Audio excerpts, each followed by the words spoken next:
புதிதாக ஒருவர் கட்சி தொடங்கி இருக்கிறார். அவர் ஏற்கனவே அதிமுக இருந்தவர் சசிகலா அவர்கள். அவர்களோட கட்சி தேசிய ஜனநாயக கூட்டணியில வருவதற்கு வாய்ப்பு இருக்கா?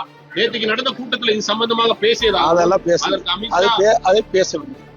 சசிகலா அவர்கள் அதை பத்தி பேசவில்லை. அது எங்கிட்ட கேட்க முடியும் சார். ஒரு கட்சி ஒரு கட்சி நான் தான் அதை பத்தி பேசல. அடுத்த கேள்வி அதை பத்தி பேசல, விட்டுருங்க. அதோட திமுக கூட்டணி குழப்பம் இருக்குது. காங்கிரஸுக்கும் திமுக இருக்குமா இல்லையா? காங்கிரஸுக்கு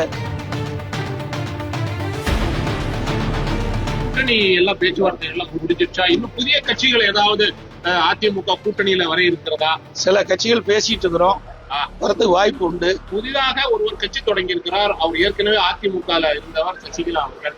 அவர்களோட கட்சி தேசிய ஜனநாயக கூட்டணியில வருவதற்கு வாய்ப்பு இருக்கா? நேற்றுக்கு நடந்த கூட்டத்தில் இது சம்பந்தமாக பேசியதா? அதெல்லாம் அதை பேசவில்லை. சசிகலா அவர்கள் அதை பத்தி பேசவில்லை. அது அவரை கேட்க வேண்டிய கேள்வி. அது எங்கிட்ட கேட்க முடியும் சார். ஒரு கட்சி ஒரு கட்சி நான் தான் அதை பத்தி பேசல. அடுத்த கேள்வி அதை பத்தி பேசல, விட்டுருங்க. அதோட அதாவது அது காது கூப்பு வச்சு ஏதாவது இருக்குன்னு பாக்குறீங்க. அதெல்லாம் வேண்டாம். பெரிய கூட்டத்தோட வருவீங்க, நிர்வாகிகள் நிறைய பேர் சார். அதுக்கு முன்னாடி பாரத பிரதமர் அங்க வந்தாரு, புரியுதுங்களா? பிரதமருடைய கூட்டம் முடிஞ்சோடனே எனக்கு இன்ஃபார்ம் பண்ணா உடனே நான் வந்துட்டேன். மற்றவரெல்லாம் வீட்டுக்கு போயிட்டாங்க. ஏன்னா பிரைம் மினிஸ்டர் கூட்டம் உங்களுக்கு தெரியும், அன்னைக்கு தான் நடந்தது. அதுக்கு அடுத்த மதுரையில இருந்து வந்த உடனே அன்னைக்கு நைட்டு வந்தேன், காலையில கொடுத்தேன். இதுல ஒண்ணு இது கிடையாது. எங்களை பொறுத்த வரைக்கும் சுமூத்தா மிக சிறப்பா எழுச்சிய கூட்டணி விரைவாக ஆரம்பிக்கும். என்னென்ன தேர்தல் என்ன அறிவிக்கலையே? தேர்தல் அறிவிச்சாதானே கூட்டணி. நாகேந்திரன் சொல்றாரு இது தேர்தல் தேதி அறிவித்ததுக்கு பிறகுதான் தொகுதி. தேர்தல் தேதி அறிவிக்கல. எங்க கூட்டணி சுமூகமா இருக்குது. எதை பத்தி கவலைப்படல.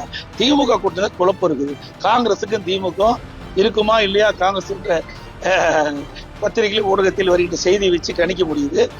அங்கதான் அந்த கூட்டணியில் பிரச்சனைகளுடைய அனைத்து இந்திய அண்ணா திராவிட முன்னேற்ற கழகம் மற்றும் தேசிய ஜனநாயக கூட்டணிகள் ஒன்றாக இணைந்து மிகச் சிறப்பாக செயல்பட்டு வருகின்ற தேர்தலிலே அனைத்து இந்திய அண்ணா திராவிட முன்னேற்ற கழக தலைமையில் அமைக்கப்படுகின்ற தேசிய ஜனநாயக கூட்டணி அதிக இடங்களில் வெற்றி பெற்று அதிமுக ஆட்சி அமைக்கும். நன்றி.